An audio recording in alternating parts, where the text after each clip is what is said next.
Ora bem, portanto, hoje vamos ver o aço para as armaduras. Tradicionalmente, as armaduras podiam ser lisas ou nervoradas. No REBAP, portanto, no Regulamento 83, ainda era possível usar armaduras lisas. O Eurocódigo atualmente apenas permite a utilização de armaduras nervoradas, com exceção das redes eletrosoldadas, que podem ser armaduras lisas, portanto, aços do tipo EL.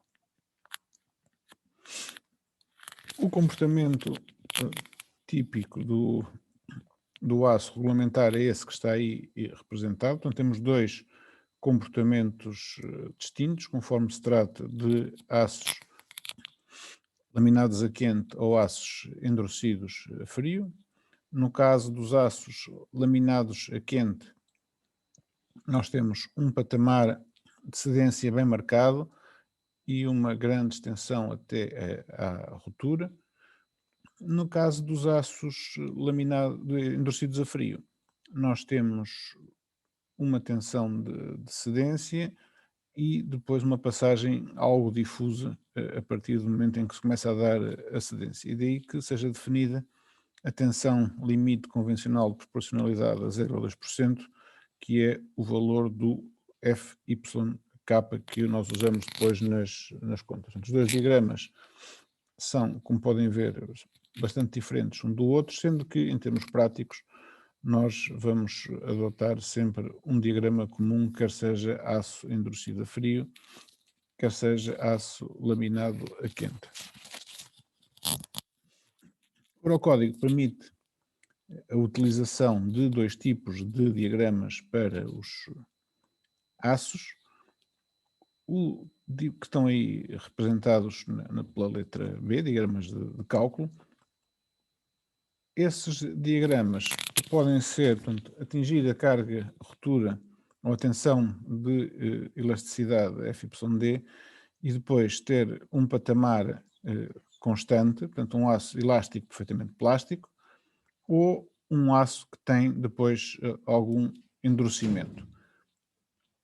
No caso de termos um aço elástico perfeitamente plástico, ele tem um patamar de cedência sem limite de extensão qualquer, e portanto podemos ir uma extensão muito grande. No caso de termos o aço com endurecimento, então neste caso nós temos uma extensão limite para o aço εUD definida pelo regulamento.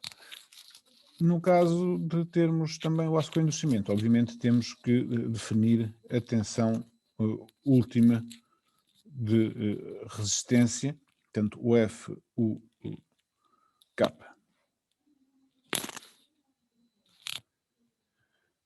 Os diâmetros comerciais correntes em Portugal são esses que vocês podem ver na imagem, portanto 6, 8, 10, 12, 16, 20, 25 e 32 milímetros, sendo que existe também, em casos muito especiais, a possibilidade de utilizar varões de 40 milímetros e não chegaram a ser feitos, por exemplo, à Ponte São João no Porto, varões com 50 milímetros, mas isso foi um caso muito especial. Portanto, os varões correntes são esses que estão aí, portanto 6, 8, 10, 12, 16, 20, 25 e 32, sendo que os varões de 32 em geral só se utilizam em obras de grande dimensão. Eles são extraordinariamente difíceis de dobrar, e portanto são usados só, em geral são cortados e portanto usados na forma retilínea, e, portanto apenas em obras normalmente de grande dimensão é que se utilizam. Os varões de 25 são mais correntes, também já têm alguma dificuldade para a sua dobragem. O Eurocódigo define três classes de aço, A, B e C, que têm a ver estas classes com a sua ductilidade. Ou seja, o aço A é o menos dúctil, o aço B é uma ductilidade intermédia e os aços D são aços de elevada ductilidade. Em termos de valores característicos para a resistência do aço, o Eurocódigo só permite a utilização de valores entre 400 e 600 megapascal, sendo que em Portugal os aços que como vamos ver mais à frente, só usamos normalmente 400 e 500 megapascal.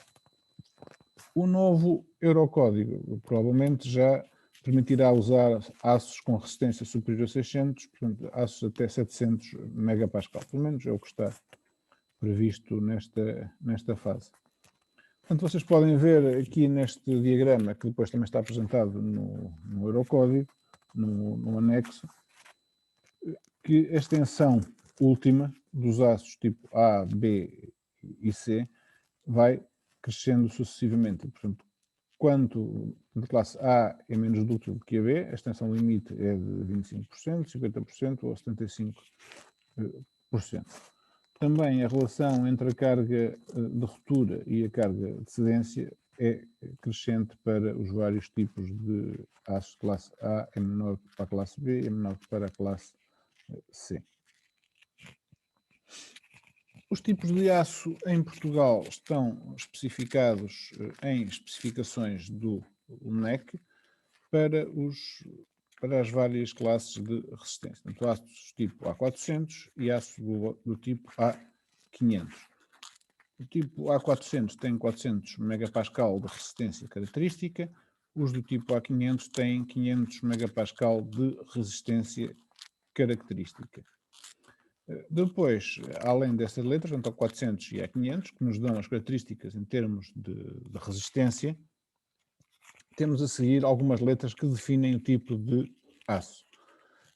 Podemos ter uma letra N ou a letra E. Portanto, a letra N quer dizer que são os aços endurecidos, laminados a quente, portanto, aqueles que têm um patamar de cedência bem definido e uma maior extensão na ruptura, em geral.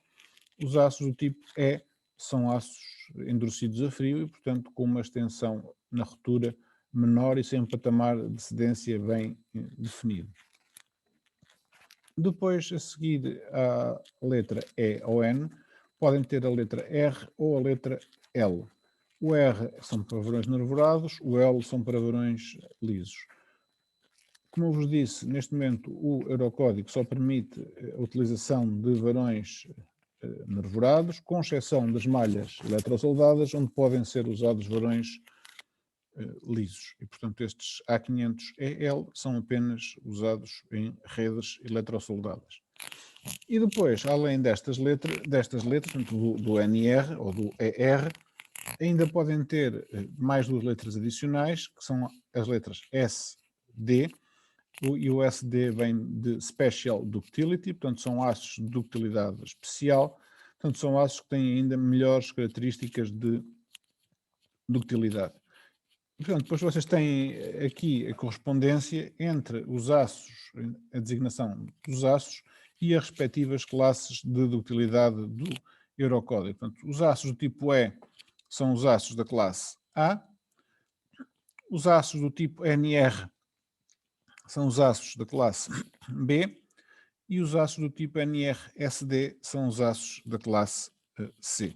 Portanto, quando nós vemos a designação do aço, nós sabemos imediatamente qual é a respectiva classe do Eurocódigo e qual é que é a sua resistência. Portanto, a designação do tipo de aço diz, dá-nos a informação toda que nós necessitamos a respeito do aço. Depois a questão seguinte é como é que nós identificamos estes vários tipos de aços. E o sistema de nervuras que é utilizado nos varões permite-nos imediatamente identificar o tipo de aço que nós estamos a utilizar. Portanto, normalmente os aços têm dois conjuntos de nervuras, já devem ter visto isso, pegaram num varão. E a forma imediata que nós temos de reconhecer os aços A400 e os aços A500 é que os aços A400 têm as nervuras paralelas nos dois conjuntos.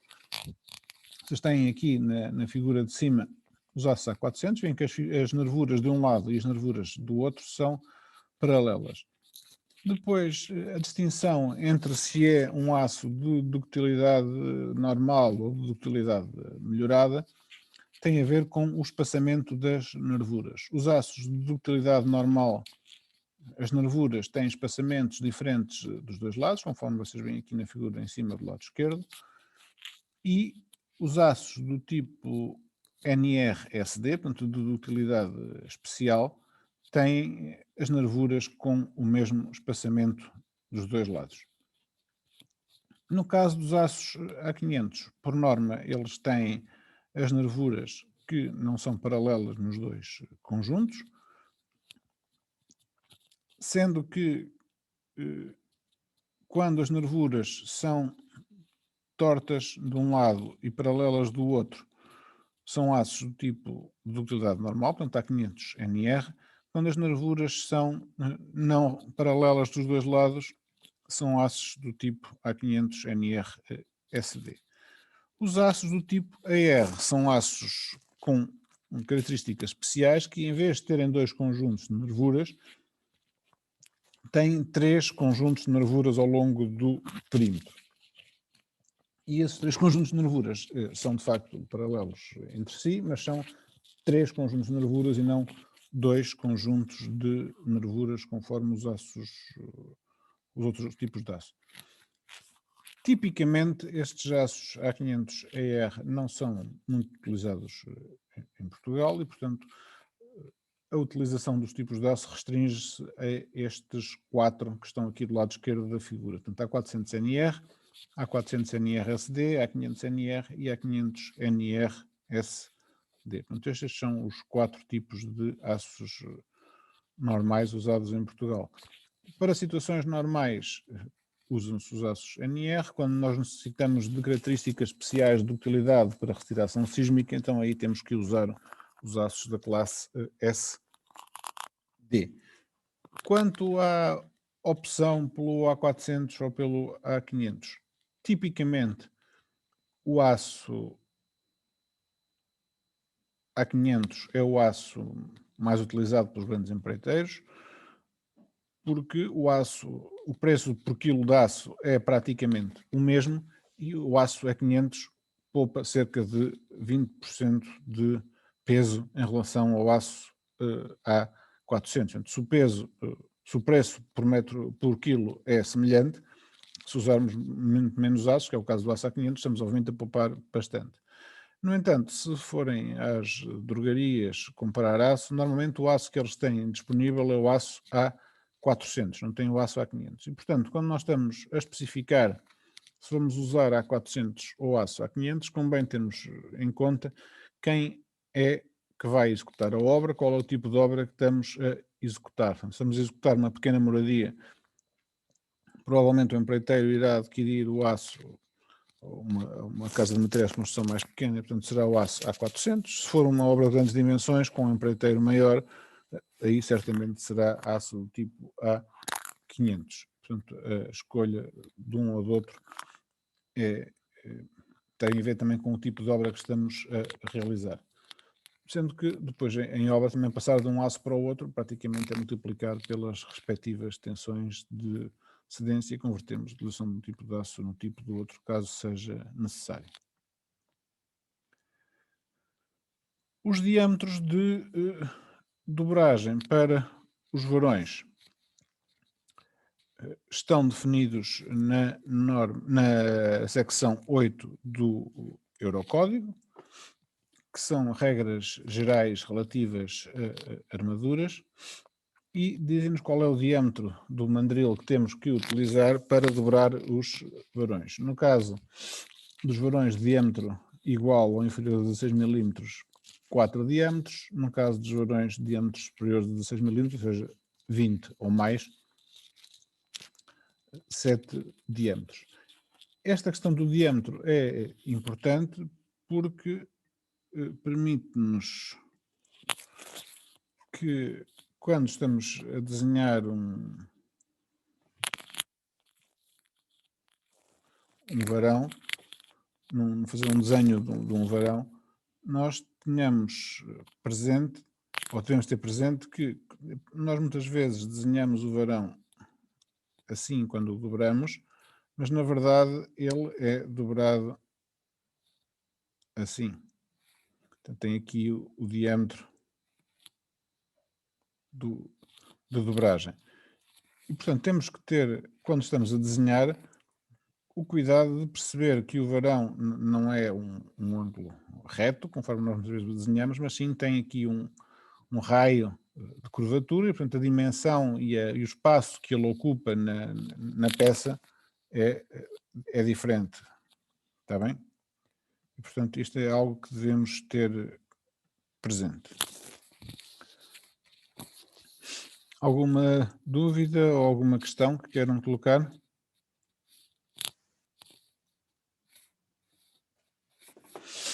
Ok, então vamos passar à parte seguinte. Nós falámos nas propriedades do botão, falámos nas propriedades do aço e no botão armado, para que o aço e o botão funcionem, eles têm que estar aderentes um ao outro. Portanto, a questão da aderência entre o aço e o botão é uma questão absolutamente crucial no botão armado.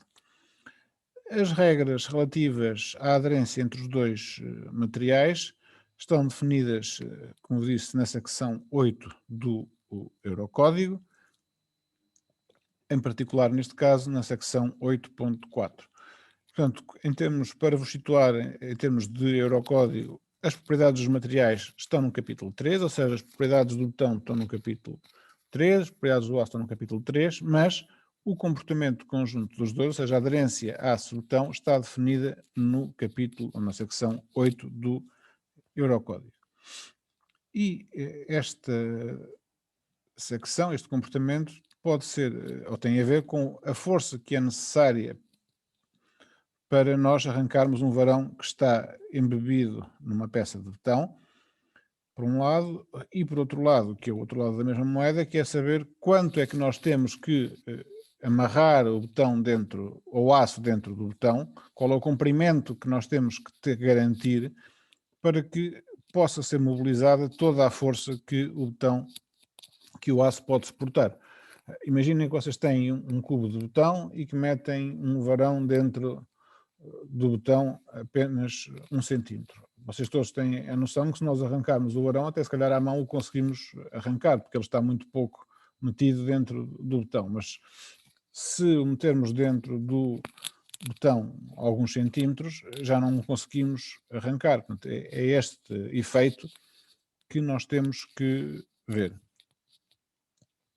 Portanto, aqui na imagem vocês veem o comportamento, portanto, temos aqui um varão, o varão está metido numa peça de betão e quando nós tentamos arrancar o varão do betão, nós vemos aqui as isocurvas que se formam. Estas isocurvas a tracejado são as forças de compressão que se formam, estas forças a cheio, estas setas a cheio, representam as forças de tração que se geram na peça.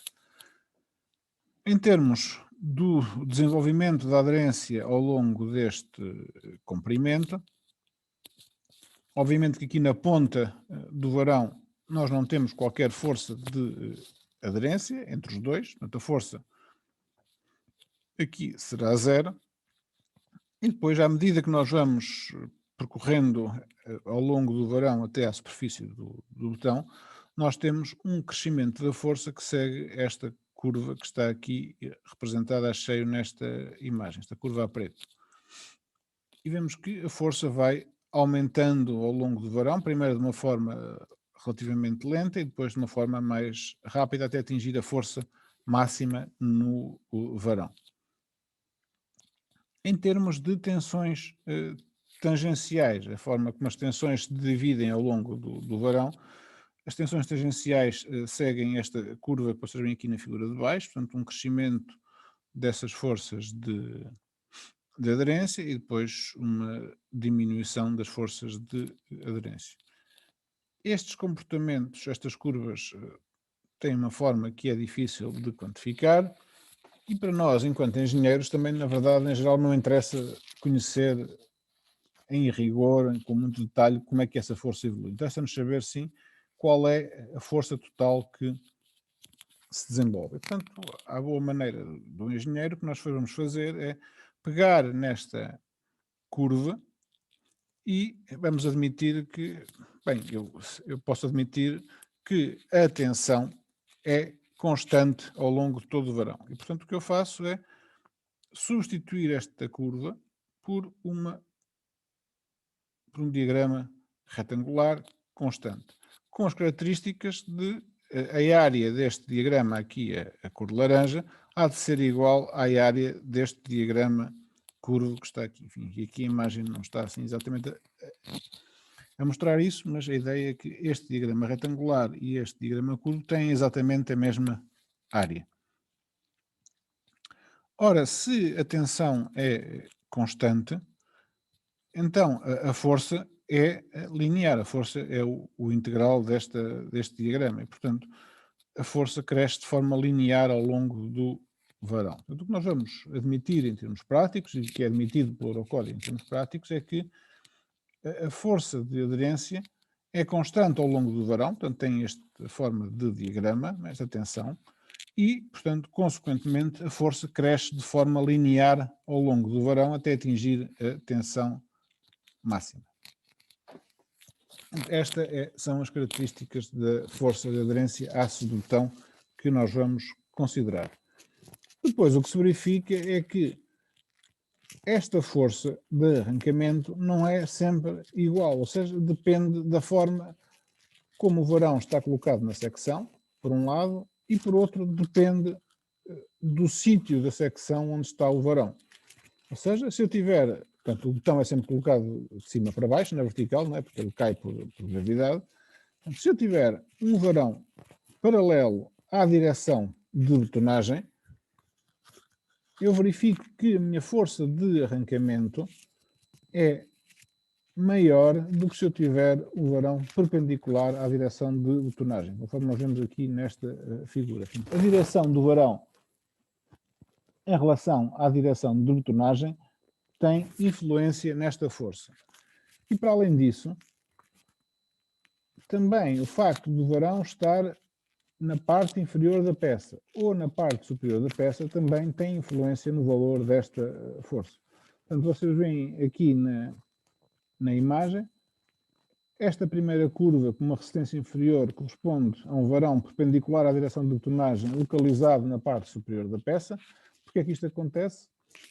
Porque, em geral, este botão tem uma pressão menor, não está tão compactado como o de cima, portanto tem uma força de arrancamento inferior. Quando esse mesmo varão horizontal está colocado agora na parte inferior da peça, nós temos uma maior força de aderência, e se o varão estiver na vertical, nós temos ainda uma maior força de aderência. Portanto, nós vemos que a posição do varão em relação à direção de betonagem e a sua localização na peça influenciam esta força de aderência. Aqui na imagem tem também o que acontecia se os varões, em vez de serem nervurados, fossem lisos. E vocês veem que as resistências destes varões, nos casos não lisos, é bastante inferior à dos varões nervurados e, portanto, também mais uma razão porque eles deixaram de ser usados, pois precisavam também de muito maiores comprimentos de aderência, para além de problemas de, por exemplo, quando sujeitos a ações cíclicas, o facto de eles serem lisos, acontecia muitas vezes que eles perdiam a aderência entre o aço e o betão, porque havia fendilhação dessa zona, e o varão ficava depois completamente liso e solto do betão. Portanto, o Eurocódigo apresenta, portanto, uma expressão para o cálculo da aderência aço-betão. Essa tensão de aderência FBD é dada pela expressão 8.2 do Eurocódigo, que vale, conforme está aí representado, 2,25 eta1 vezes eta2 vezes FCTD. FCTD é o valor da resistência de cálculo do botão à tração. Eta1 é um parâmetro que tem em conta as condições de aderência. Nós ali atrás vimos 3 situações distintas, mas o Eurocódigo considera apenas 2 situações de aderência, ou seja, situações de boa aderência e outras situações de aderência. Já vamos ver numa figura quando é que nós consideramos o que é que para o Eurocódigo são condições de boa aderência e o que é que são outras condições de aderência. E depois, eta2 é um parâmetro que está relacionado com o diâmetro do varão e que toma o valor de 1 para diâmetros menores ou iguais que 32 milímetros e 132 menos φ sobre 100 para diâmetros φ maior do que 32 milímetros. Portanto, na prática, uma vez que nós só vamos usar varões até 32 milímetros, o ETA 2 tem sempre o valor 1. Portanto, esta força de aderência, na verdade, acaba por depender, em termos práticos, apenas das condições de aderência. E esta figura do Eurocódigo ilustra quais são as condições de aderência. Portanto, varões que fazem um ângulo alfa com horizontal entre 45 e 90 graus, portanto, que no fundo correspondem àqueles varões que estavam na vertical, estão em boas condições de aderência. Depois, se as peças forem delgadas, e o delgadas para o Eurocódigo é com uma espessura inferior a 25 cm, também o varão está em boas condições de aderência. Se as peças tiverem espessura superior a 25 cm, podem ocorrer duas situações. Se o varão estiver na parte inferior da peça, a situação é boa aderência. Se estiver na parte superior, está noutras condições de aderência. Como é que o Eurocódigo define a parte inferior e a parte superior? Portanto, para secções com altura superiores a 25 cm, os 25 cm inferiores são boas condições de aderência. Para secções com altura superiores a 600 mm, estão em condições de boa aderência todos os varões até 30 cm da face superior do elemento. Portanto, em termos de figura, as zonas a tracejado correspondem a outras condições de aderência, ou condições de fraca aderência. As zonas a branco correspondem a condições de boa aderência. Alguma questão?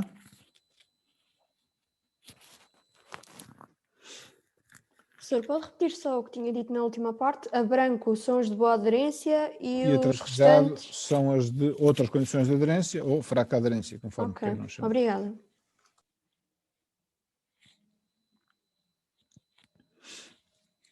Uma outra questão tem a ver com a forma do varão. Aquilo que nós vimos corresponde a considerarmos o varão com a forma reta. No entanto, nós podemos dar ao varão uma curvatura na ponta, dobrar o varão na ponta.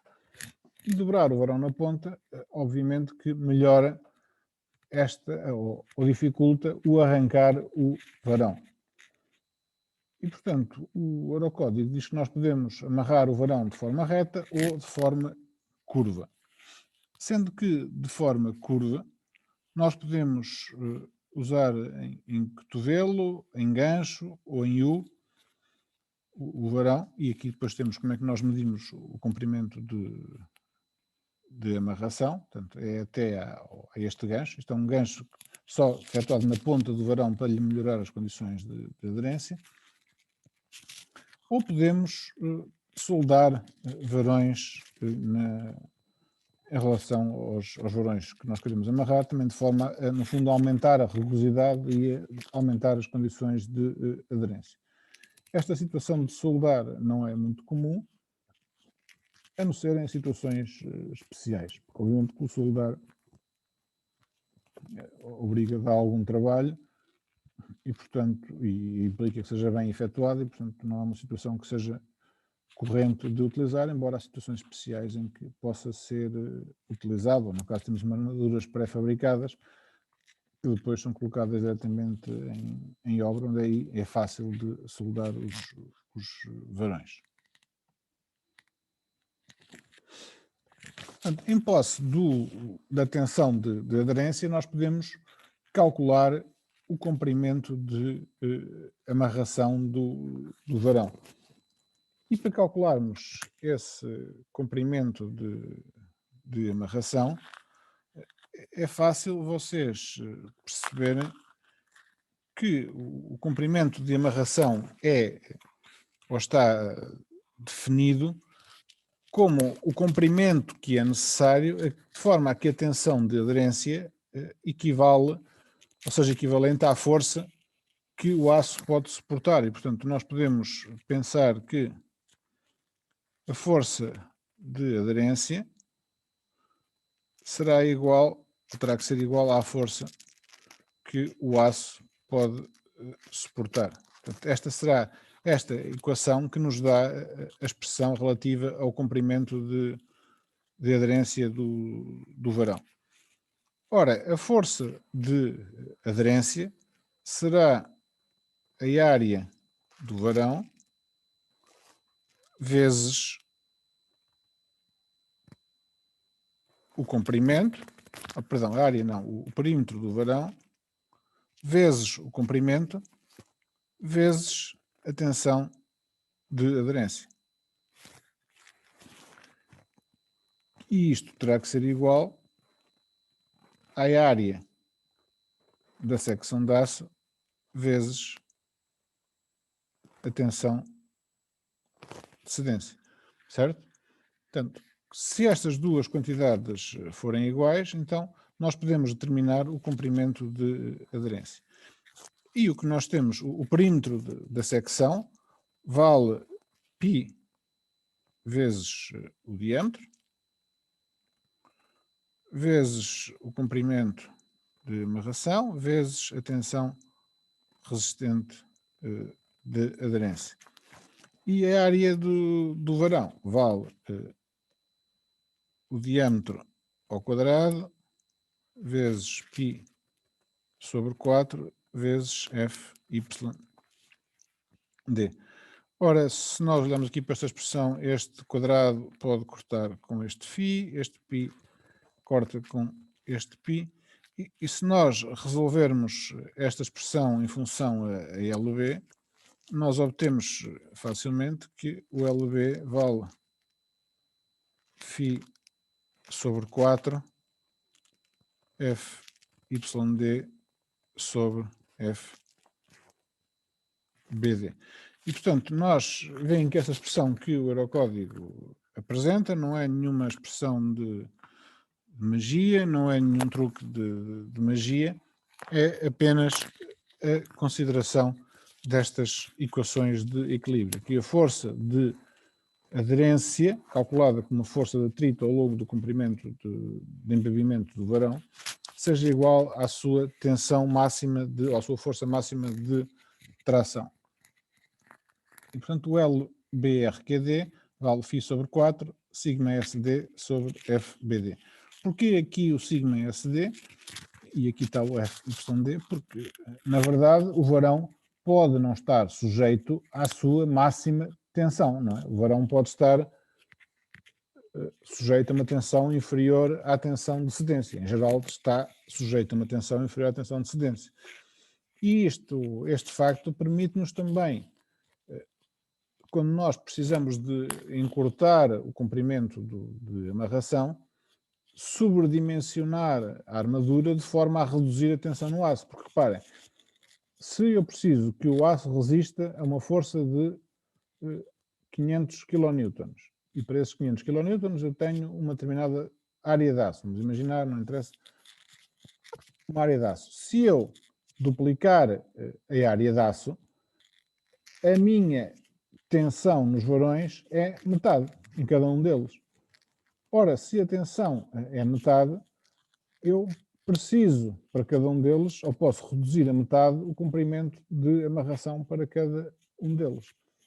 E, portanto, é uma forma de eu reduzir o comprimento de amarração necessário, é sobredimensionar a armadura de forma a reduzir a tensão, e ao reduzir a tensão eu utilizo aqui, por exemplo, eu, em vez dos, imaginar 400, vou falar 500, em vez de 435 a dividir, em vez dos 435 megapascal, usaria aqui 435 sobre 2 megapascal.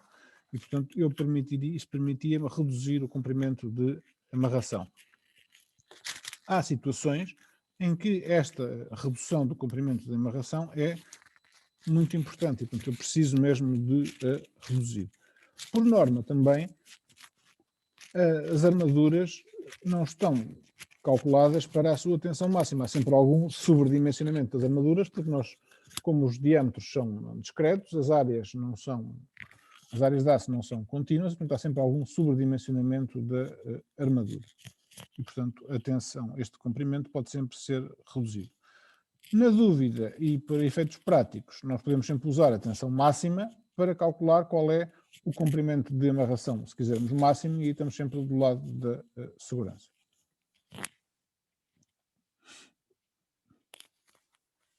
A partir deste comprimento de amarração, de referência, nós podemos então calcular o comprimento de amarração de cálculo. O Eurocódigo define esse comprimento de amarração de cálculo como LBD, e o LBD é o produto de 5 parâmetros, alfa1, alfa2, alfa3, alfa4 e alfa5, vezes o comprimento de amarração básico. Por outro lado, obriga também à existência de um comprimento de amarração mínimo. Isto é a expressão 8.4 do Eurocódigo. Estes coeficientes estão definidos no quadro 8.2 do Eurocódigo, sendo que alfa1 tem em conta o efeito da forma dos varões admitindo um recobrimento adequado, ou seja, se o varão é reto ou se tem uma amarração em gancho ou em cotovelo. O parâmetro alfa2 tem em conta o recobrimento mínimo do varão. Alfa3 tem em conta o efeito de cintagem das armaduras transversais, caso existam. O parâmetro alfa4 tem em conta a existência de varões soldados ou não. E o parâmetro alfa5 tem em conta o efeito da pressão no botão. Obviamente que se nós tivermos, imaginem que estão a arrancar um varão do botão, se nós aplicarmos uma pressão perpendicular ao varão, é mais difícil de arrancar esse varão, porque a força de atrito aumenta devido a essa força de pressão. Portanto, o alfa5 tem em conta esse efeito. Para além disso, o produto de alfa2 vezes alfa3 vezes alfa5 terá que ser sempre maior do que 0,7. Quanto ao comprimento de amarração LB mínimo, depende de se estamos a falar de varões tracionados ou de varões comprimidos. Para varões tracionados será um mínimo de 30% do LBRQD a 10 diâmetros ou 100 mm. Para varões comprimidos, 0,6 vezes o comprimento de referência, 10 diâmetros ou 100 mm. Em qualquer dos casos, o comprimento de amarração tem sempre que ser maior do que esta quantidade, conforme se trata de varões tracionados ou de varões comprimidos. Os coeficientes alfas são dadas por esta tabela que está aqui, que é a tabela 8.2 do Eurocódigo. A tabela tem duas colunas base, uma para varões tracionados, outra para varões comprimidos. Quanto à forma dos varões, portanto, o coeficiente alfa1 para varões retos, o alfa1 toma o valor 1.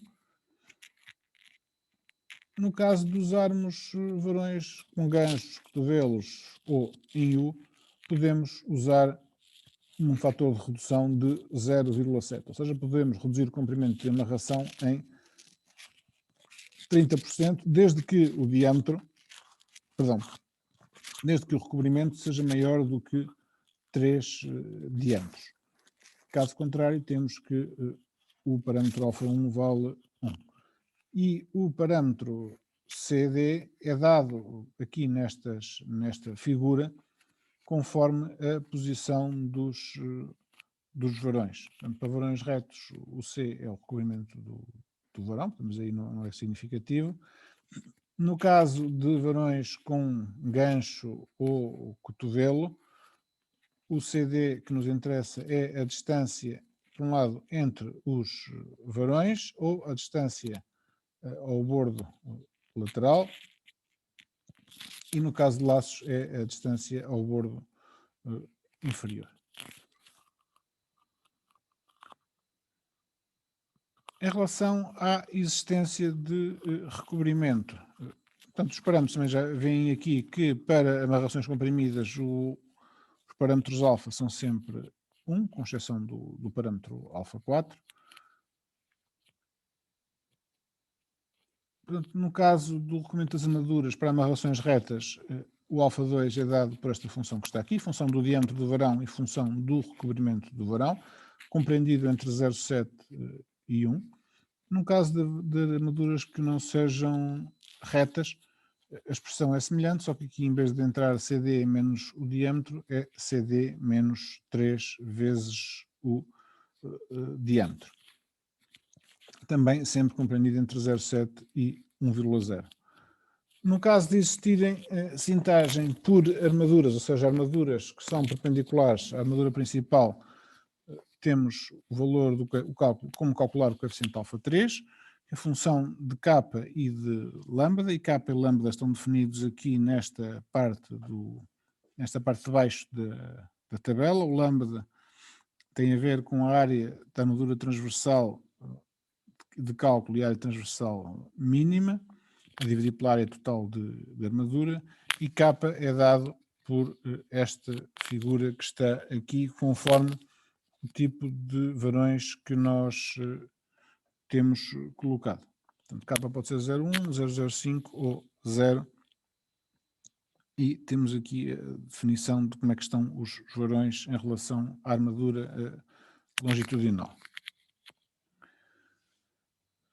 Quando temos varões soldados, o parâmetro alfa 4 vale 0,7, quer em tração, quer em compressão, e quando temos compressão transversal, o parâmetro alfa 5 é a função dessa pressão transversal, só no caso das armaduras tracionadas, no caso das armaduras comprimidas não se aplica, e também entre 0,7 e 1. Portanto, vemos que estes parâmetros variam sempre entre 0,7 e 1.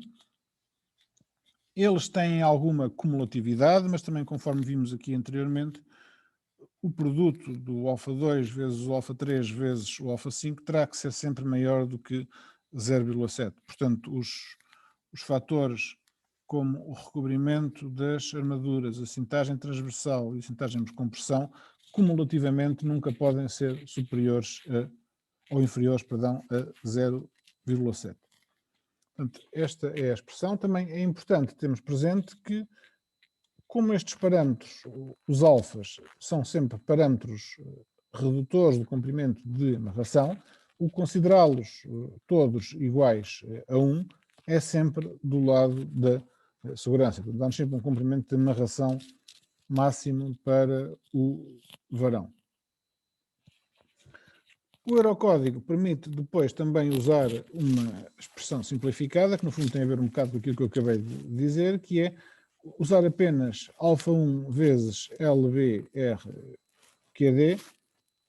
ou alfa 4 LBRQD, conforme existam ou não varões transversais soldados. Ou seja, considerar apenas se nós temos amarrações retas ou curvas, ou se temos varões soldados na extremidade. Portanto, no fundo, é desprezar o efeito da cintagem dos varões transversais, o efeito da compressão diametral e o efeito do recobrimento das armaduras, ou seja, desprezar o efeito do parâmetro alfa 2, alfa 3 e alfa 5.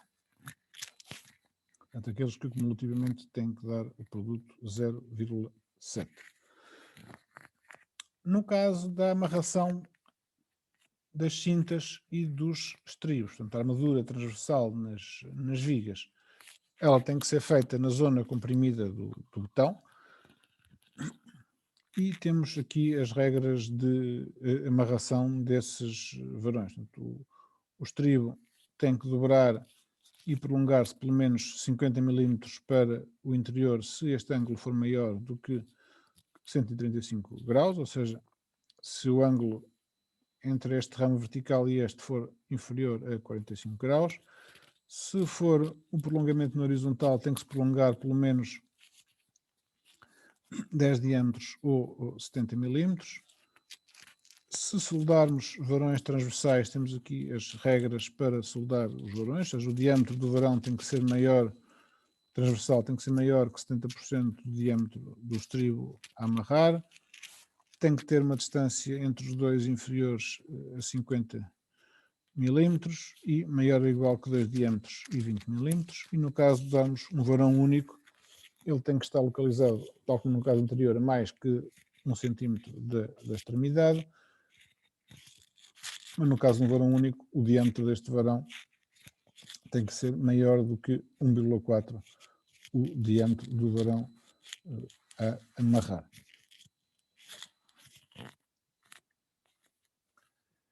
Existem agora outra questão que é, não é a questão de amarrarmos um varão isolado, mas sim de emendarmos varões, porque muitas vezes o varão não tem comprimento que chegue, nós temos que o emendar a outro varão e, portanto, nós temos que o sobrepor a outro varão para amarrar. A sobreposição é a forma normal de emendar varões. Existem outros processos, como seja a soldadura de varões, ou seja, soldarmos um varão ao outro, ou dispositivos mecânicos para amarrar estes varões. Nós já vamos ver depois mais à frente. No caso da sobreposição, que é o caso mais corrente, a função da sobreposição, como qualquer dispositivo de amarração, é transferir a carga de um varão para outro varão. Portanto, temos aqui um varão longitudinal, temos aqui outro e nós queremos amarrá-los por sobreposição. O mecanismo de transferência de força de um varão para o outro é este que está aqui representado.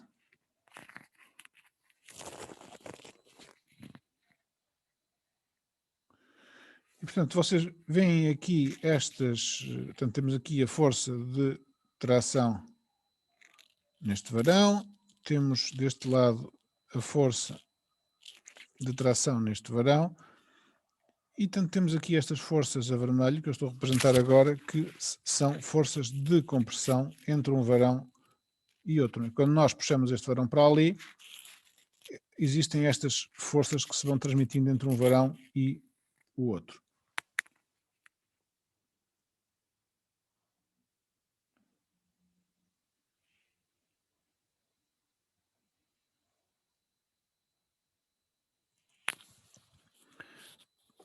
Para equilibrar esta força, uma vez que a força está nesta direção, para equilibrar este nó, tem que existir forças de tração com esta direção. Como o betão não resiste à força de tração, quando nós temos uma força assim e outra assim, nós para equilibrar precisamos de uma força assim. Portanto, é isso, este modelo que está aqui representado. Como o betão não resiste à tração, é necessário que existam varões perpendiculares à armadura que nós estamos a amarrar. Em geral, nas estruturas, elas existem sempre, essas armaduras transversais. No caso das vigas, nós temos estribos. No caso das lajes, temos armadura nas duas direções. Portanto, em geral, estas armaduras existem sempre. Nós temos que assegurar que a fendilhação que eventualmente surja nesta área consegue ser controlada pelas armaduras que existem à volta do betão nesta zona. Temos aqui uma fotografia de um modelo em baixo, aqui a fotografia de um modelo de ruptura, em que nós vemos claramente a existência destas fendilhações e destas forças de compressão que surgem entre um modelo e o outro. Entre um varão e o outro, perdão. Em termos práticos, como é que o Eurocódigo dispõe estas questões da emenda dos varões? Portanto, temos aqui duas situações. Portanto, temos este varão que queremos amarrar, é este, e depois temos aqui este que quer amarrar a este e este que quer amarrar a este. E temos aqui o comprimento de sobreposição. Portanto, em primeiro lugar, o Eurocódigo obriga a que a distância entre os varões seja inferior a 50 mm ou a 4 diâmetros. Portanto, os varões têm que estar relativamente perto um do outro. Quando nós estamos a emendar varões que estão ao lado um do outro, a distância entre os varões que estamos a amarrar tem que ser maior do que 2 diâmetros ou 20 milímetros. Portanto, aqui este varão e este que vamos amarrar a este e a este tem que ter uma distância entre os varões amarrados de pelo menos 2 diâmetros ou 20 milímetros. Para além disso, a distância entre o fim de uma amarração e o início da outra deve ser superior a 30% do comprimento de amarração. Ou seja, as amarrações têm que estar desfasadas. Em geral, não podem ser todas na mesma secção. Quando nós seguirmos estas posições, podemos amarrar até 100% dos varões numa secção. No caso, temos varões em várias camadas, temos que reduzir esta quantidade de varões amarrados para 50%. O comprimento de sobreposição designa o Eurocódigo por L0 e a expressão para o seu cálculo é esta que vocês veem aqui, α1, α2, α3, α5, α6 vezes o comprimento de referência, também maior do que um comprimento de amarração mínimo. Estes parâmetros α1, α2, α3 e α5 são os mesmos que já vimos para o comprimento de amarração dos varões. Este parâmetro α6 é específico da sobreposição e é dado pela equação que está aqui em baixo. α6 vale ρl sobre 25 elevado a 0,5, ou seja, raiz quadrada de ρl sobre 25, e que, em todo o caso, deve estar limitado a 1,5 e como valor máximo e a 1 como valor mínimo. E ρl é a percentagem de varões que está emendado a uma distância inferior a 0,65 L0 da secção média da sobreposição. E em função do ROL, temos aqui a expressão geral, o Eurocódigo depois tem aqui uma tabela para alguns valores tipo. Portanto, se for menor que 25%, toma o valor 1, porque esta expressão daria um valor inferior a 1 e, portanto, toma o valor 1. Se for maior que 50%, toma o valor 1,5, que seria quando esta expressão daria 1,5. 50% dá 1,4, daria 1,41, aliás, não é? Raiz de 2. 33% 1,15 e, portanto, esta tabela simplifica, de alguma forma, de uma forma mais visual, o valor desta equação que está aqui. Mais uma vez, isto é um fator redutor, portanto, se não se lembrarem disto, se não tiverem à mão, se quiserem fazer uma conta rápida, é considerar o α6 igual a 1,5, que é o seu valor máximo, e, portanto, o comprimento de sobreposição será, no máximo, 1,5 vezes o comprimento de amarração do varão. Se o diâmetro dos varões sobrepostos for inferior a 20 mm, ou se a percentagem dos varões sobrepostos em qualquer secção for inferior a 25%, podem considerar-se suficientes as armaduras transversais mínimas utilizadas por outros motivos. Por exemplo, como já disse, as armaduras de esforço transverso ou as armaduras de distribuição nas lajes. Se o diâmetro dos varões for igual ou superior a 20 mm, estas armaduras transversais que é necessário colocar devem ter uma área total não inferior à área de um varão a emendar ser constituídos por cintas se o diâmetro for menor que 10 diâmetros, a distância entre os varões ou por varões nos restantes casos, e ser colocadas entre as armaduras longitudinais e o paramento de betão. Se a distância entre os dois varões a emendar for superior a 4 diâmetros, o comprimento de sobreposição deve ser aumentado de uma distância igual ao afastamento dos varões, no fundo, para garantir que estas bielas, como estas bielas são maiores, então este comprimento tem também que ser maior. No fundo, é isso que este ponto do Eurocódigo nos diz. Para além deste comprimento de sobreposição, as armaduras podem ser emendadas por dispositivos mecânicos ou por soldadura. No caso da soldadura é necessário soldar os varões. Normalmente a soldagem em obra é extremamente complicada e, portanto, também mais uma vez este tipo de soluções só são usadas para soluções pré-fabricadas, em que a soldadura dos varões pode ser feita em obra, pode ser feita em estaleiro, perdão. Ou, em algumas situações, podem-se usar dispositivos deste tipo para amarrar os varões, que obviamente são dispendiosos, obrigam a execução da rosca nos varões e a existência destes dispositivos e, portanto, enfim, são situações usadas em situações muito particulares, situações extremas, mas que não são de todo correntes de utilizar.